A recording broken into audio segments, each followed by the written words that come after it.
You're listening to Sharky on Sharkgoeschomp. Enjoy tonight's story of a sick man and the warming touch of a child. If Only You Are 6 Years Old. Submitted by soraventus. Disclaimer: I'll try to keep this story as clean and understandable as possible. My mind is pretty erratic right now. I just want to get it off my chest and see what others have to say about it. This is the first of another story I have met with this guy. I might post the other one if this one gets enough requests. It's pretty damn creepy and I'm still mind-fucked over it. Edit: I'll be posting the second encounter with him within the next few days. I was surprised so many people were interested in it. Thank you for all your kind words. This happened near the middle of December of 2012. I was 12 years old, going through what a normal 12-year-old shouldn't be. I was mentally screwed with, a lot. Parents separated at a young age, forced to leave my two half-brothers with my mother, whom I was so attached to, lived with my dad, who later became depressed and fell into drugs, specifically heroin. Mother was a pill junkie. I was stuck between addicts, slowly learning what was occurring around me. It really hit me when my little sister came up to me with a dirty needle in her hand, asking innocently, "What's this?" And I screamed and yelled at her to throw it down and wash her hands, and checking every inch of her body for marks if it touched her.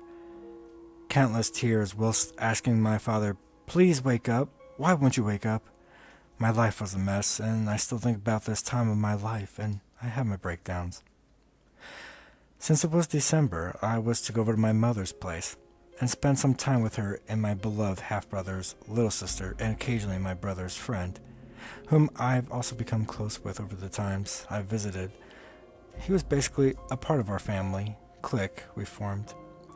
We've as in my two brothers and I. Time passes on.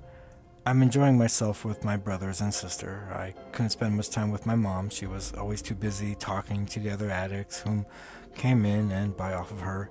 We would spend our time in the basement.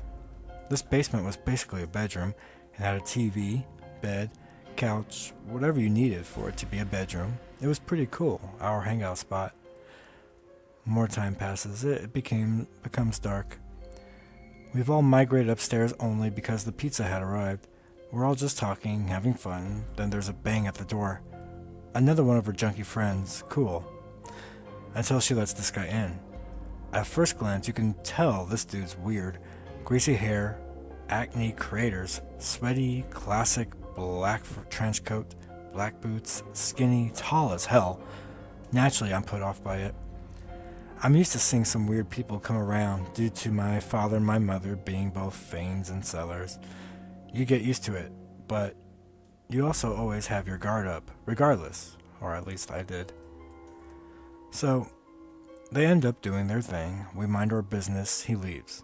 My mom ends up having to leave somewhere, probably to go get a re-up. She would always go at night, according to my brothers. She takes our little sister with her, which, after this encounter, you'll be glad she did. More time passes. My brothers end up going downstairs to hang out, while it's just me and their friend, D.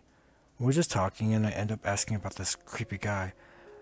I end up finding out that he actually tries flirting with my little sister. Not sure exactly what he meant as in flirting, but I didn't try to pry into it. All he told me was that he'd stare at her, and my mom even caught him trying to sneak off into her room at some point apparently. Wanna know what's crazy? She was only 4 at the time. Sick fuck. Not too long after the conversation, there's a bang at the door. It sounded like the same bang earlier from the guy who was just there. I'm going to try and explain this door as best I can. This door is made if you're tall enough. You can see through this glass part made into the door into the living room. And since he was so god-awful tall, he could see easily. And since the couch being set up where we were sitting at, he could see right at us. Fuck. He sees us sitting there, and he has this shit grin on his face. His eyes are locked onto me. He then says loudly, "Let me in, I'm your mom's friend. She said I can come back in." Now, dealing with these weird junkies, you don't want to anger them. I've learned this in the second story dealing with this guy. So we're basically forced to let this weird dude in. Great. Not only was his presence weird enough without even talking to him, we basically have to sit here with him until my mom gets back. He sits down on the couch parallel from us, and I don't recall what we talked about, but I specifically remember him crushing a Xanax bar, then using $1 to snort it up. Right in front of us. How polite. And him trying to get me to go to the store with him until Dee spoke up and said, "I'll go instead," which led to this guy magically changing his mind.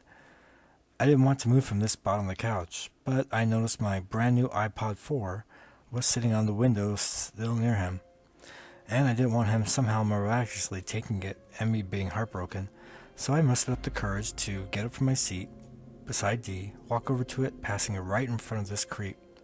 I finally reached the destination, his eyes following my every move, and he asked me a question. "Are you my mom's name, daughter?" Yeah. "You look just like her." Whistle. Thanks. "How old are you?" 12. Damn.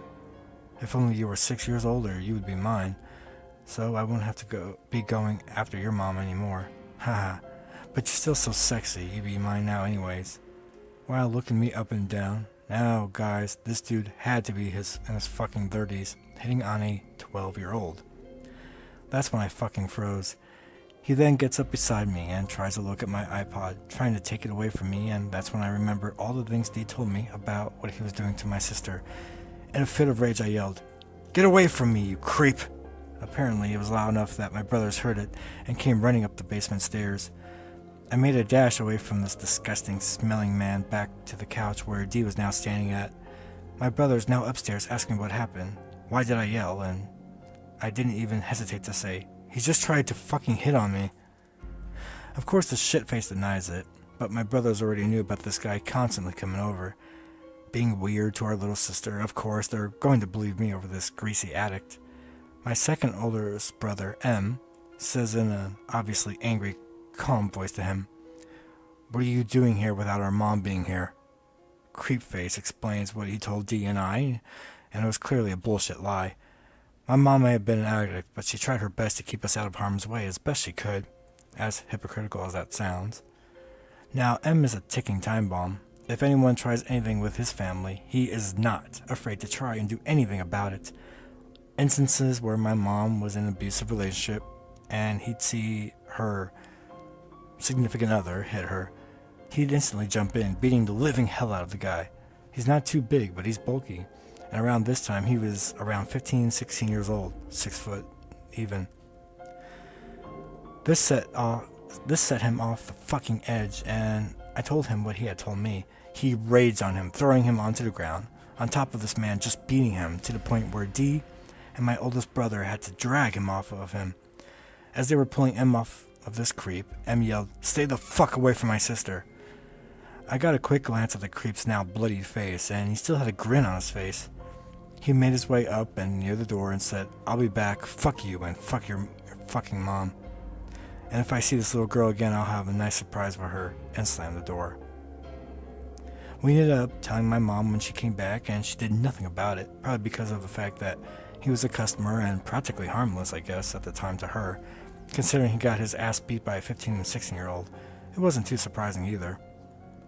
I went home the next day and the next morning and didn't see this guy until a year later, and he sure did have a grudge against me.